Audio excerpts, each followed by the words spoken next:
Rain fell like shattered glass on the small town of Willow Creek that night, washing away dust, secrets, and broken dreams. In that rain, a woman named Clara stood outside the old bus station, clutching her worn-out suitcase like it was the last piece of her fading courage. She had run from cities, jobs, and people who had once called her darling, but tonight she was running from something far deeper, herself. She couldn't bear another failure, another dream slipping through her fingers. The words of the doctor still echoed in her head.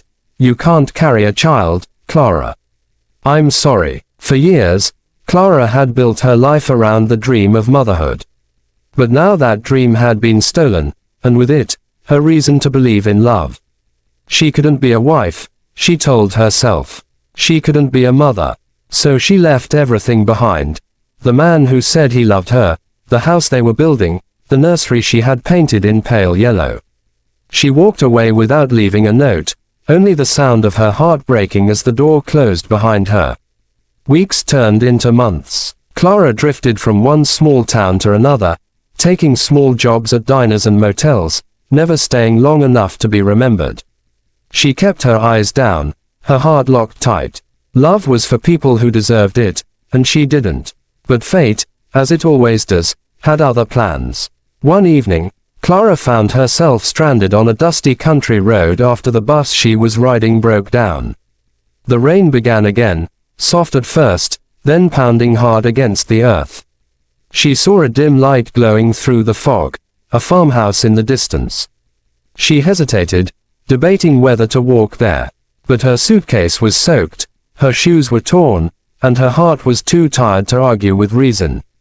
She walked toward the light. By the time she reached the porch, she was trembling. Before she could knock, the door swung open, and a tall man with kind eyes and strong, weather-worn hands appeared. His name was Ethan Carter, a widowed rancher whose life had been nothing but work and loss since his wife's passing 3 years ago. Behind him, faint laughter echoed, the laughter of children. He looked at her with concern. "You look half frozen, Mom," he said, his voice calm but full of quiet strength. "Come inside before the storm takes you."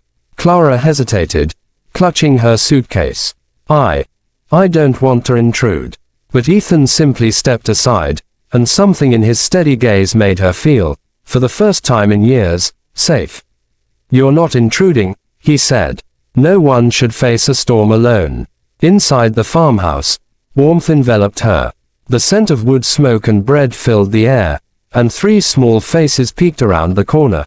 2 boys and a little girl, no older than 6. Their eyes were wide, curious, and full of light. "This is Miss Clara," Ethan said gently. "She's just stopping by for the night." Clara nodded, forcing a smile, but inside she felt a deep ache.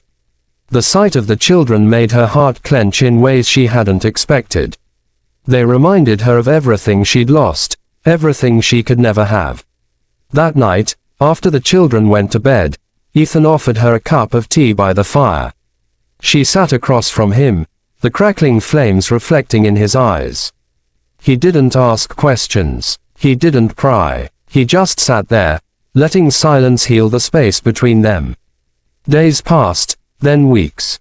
The bus line was delayed, the roads flooded, and somehow Clara kept finding reasons not to leave.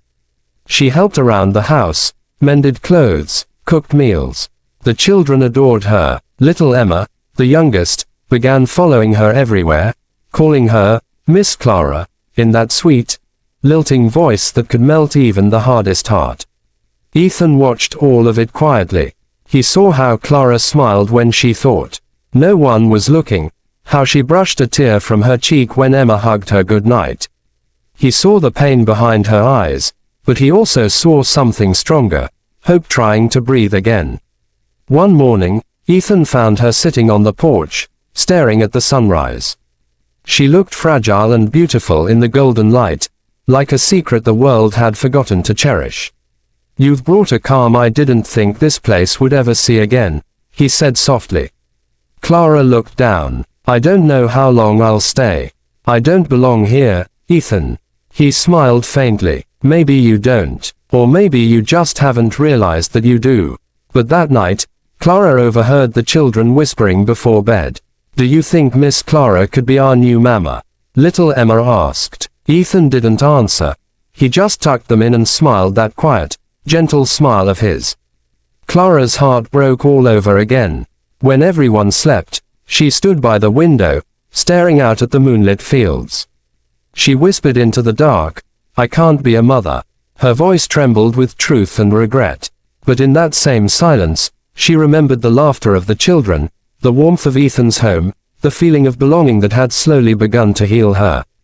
Still, she was afraid to love, afraid to lose again. So, before dawn, she packed her bag. She wrote a note for Ethan on the kitchen table. "Thank you for showing me kindness. But some things even kindness can't fix." Then she walked out into the cold morning mist, leaving behind the only place that had felt like home in years. When Ethan found the note, he didn't say a word. He stood on the porch for a long time, the paper trembling in his hands. Behind him, the children woke up crying, asking where Miss Clara had gone. He didn't have the heart to tell them. But in his heart, he knew this wasn't the end. Because sometimes, when two souls are meant to meet, the world finds a way to bring them back together. Far down the road, as Clara boarded the bus, she looked back toward the fading outline of the farmhouse. Her heart whispered the truth her lips couldn't say. "I wish I could stay." The bus rumbled forward, and she closed her eyes, unaware that fate had already decided. Her story with Ethan and those children was far from over. And somewhere between her past and her future, love was waiting to write its second chapter. Weeks passed, and yet Clara couldn't shake the faces of the children, or the man whose eyes had seen her pain and never judged it.